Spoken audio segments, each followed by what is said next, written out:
Aquarius, Sun, Moon, and Rising. This is your tarot reading for the week ahead. So don't tune off because it's important, but you perhaps have drawn the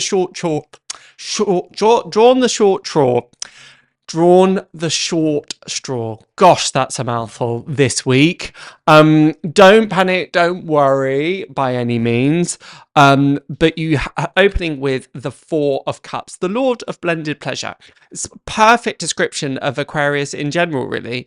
I don't know how many times you've experienced people saying, oh, I thought Aquarius was a water sign. Of course, Aquarius is the water carrier, but there's sometimes that running joke, isn't there, with Aquarius of like, oh, I don't want to touch emotions. Oh, they're gross.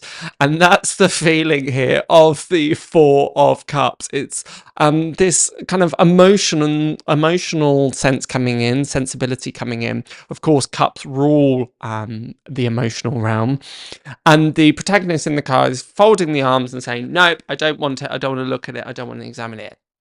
When I turn this card over, my initial thought was, okay, you might be moving into a place of stillness and receptivity. As we move into the festive break, it is a time for most of us, maybe the first time in a while, that we've been kind of quote unquote alone with our emotions. Now, you might have a really busy Christmas or festive break planned, and that's wonderful and great.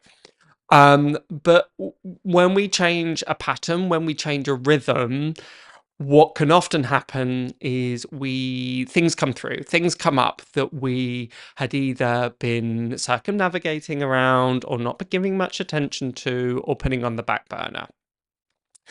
This is very, very similar themed as Capricorn as well. So go and check out that video if you want a bit more information. But it's not always a bad thing. Those things that rise up when we find stillness can be really, really insightful. And this is a sense of it. The Four of Cups, although it sometimes looks like apathy or disillusionment, and that's sometimes what it represents, it can also be the card of meditation and the card of deeper understanding and clarity. So as much as some uncomfortable sensations may come up for you this week, and the kind of challenging aspects coming up for you this week.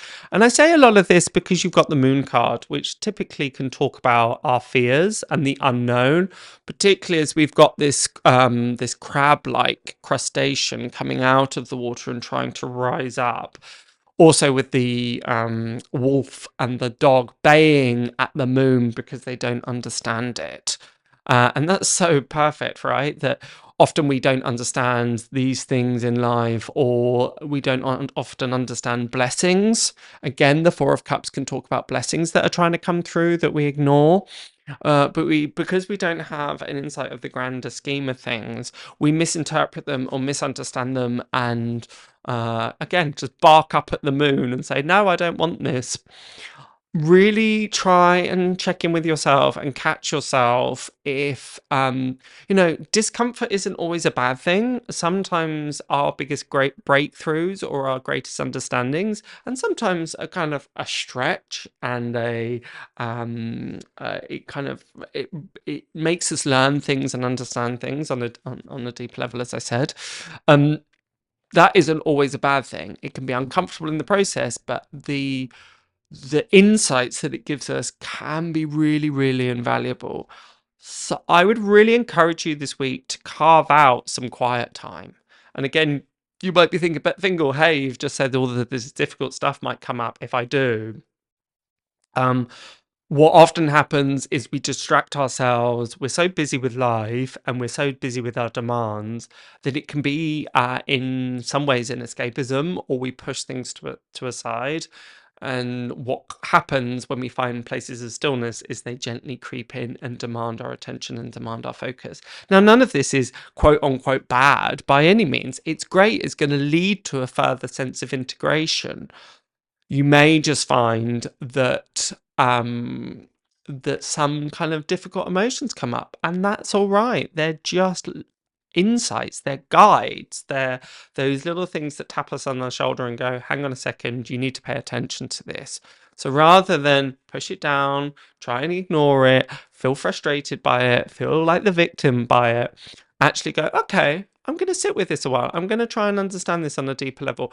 It's perhaps one of the most spiritually advanced things we can do, right? Is say, well, what was my part in here? What did I bring to the table? Why is this playing out in this particular way? Rather than going, it's that person's fault, it's that situation's fault. Oh, it's because this happened to me in the past. Actually going, do you know what can I do that would bring about greater integration and greater understanding? And if you manage to do that, wow, like there's some real gems at the base of that. We've got the Queen of Pentacles, really lovely representation of the home usually, or just the enjoyment and luxuriating in the home. I think I had this for a star sign last week and I pulled it out and I just could see Christmas decorations, pretty much the same thing here. So beautifying the home will be really great, even if you're not necessarily a person that likes to hang tinsel and put all the lights up and all the tree up. Absolutely fine. This is about as far as I go with Christmas decoration, putting a wreath up. But yeah, it doesn't necessarily have to mean in that way, but is this a great opportunity to make the home perfect, recalibrate the home? Have there been plans or ideas that you've been putting off for ages? Has that been that light fixture that you wanted to change? Have you wanted to paint that wall a particular colour? Have you been wanting to sort out your laundry drawer? All sounds deeply exciting, I know, but if done, then our home can feel like a sanctuary. Our home can feel really secure and safe, and as though it's just putting its arms around us and nurturing us. That's really where I would love this energy to be shown. And again, that relates very well to the Three of Pentacles, which it's not necessarily about the home, but it is about collaboration, but also making something. I believe it's the Lord of perfected work or something like that. So it's kind of making things quote unquote perfect, although arguably there is no such thing as perfect, but particularly when it comes to structures and buildings and ultimately the home, a nice place to put your attention. I feel that, again, as part of Christmas, I believe, I don't know, I think I was just about to make something up about Yule logs, but I don't know, but I'm sure that there were celebrations or are celebrations around the winter solstice, around Christmas, around Mass, where there is a recognition of our shelter, of our homes, of all the things that it does for us. So this might be a really nice ritual, a really nice ceremony, or could you even, it might sound a bit mad or a bit strange or a bit silly, but could you buy a gift for the home? So just a token, just an appreciation that you show back. I really like that, actually. And that could just be, do you know what, one of my favorite things to do is buy flowers, a beautiful bunch of flowers, and leave them in the home, and they last weeks and weeks and weeks and weeks, because it is that offering, it is that kind of giving over of appreciation. So just looking at those kind of things. You also, and it's so funny with the Nine of Wands, I think it's the Lord of Great Strength, I believe. But the Nine of Wands, in some ways, can look quite a challenging card, can look like retreating from the world or feeling a bit battle-worn.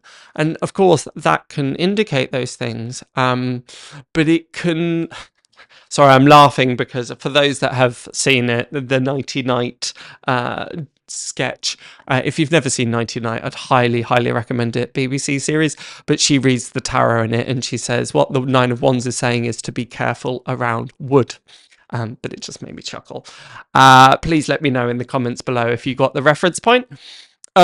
But the Nine of Wands, you may feel like you just want to draw the curtains and shut the world away, and that's okay. I think that's a good place, because again, that might evoke some of this introspection, this deeper understanding, this meditation. Again, slightly watch that you're not shutting the world away from a teenaged angst point of view, because if you are, maybe that's not so great. But those times of, actually, I want some solace, I want some respite, I just want to be in way left alone so that I can recenter. Go for it. Knock yourself out is what I would say. But glad you stayed to the end, Aquarius, because I know that the beginning may have sounded, oh God, what's going on? But all good otherwise. So have a wonderful, wonderful, wonderful festive break. And if you would like a more rounded reading, a more in-depth reading, I would highly recommend going to check out your rising sign and your moon sign for a 360 look at the week ahead. But other than that, I shall see you next week. That's my dog saying bye as well. So see you next week. Bye.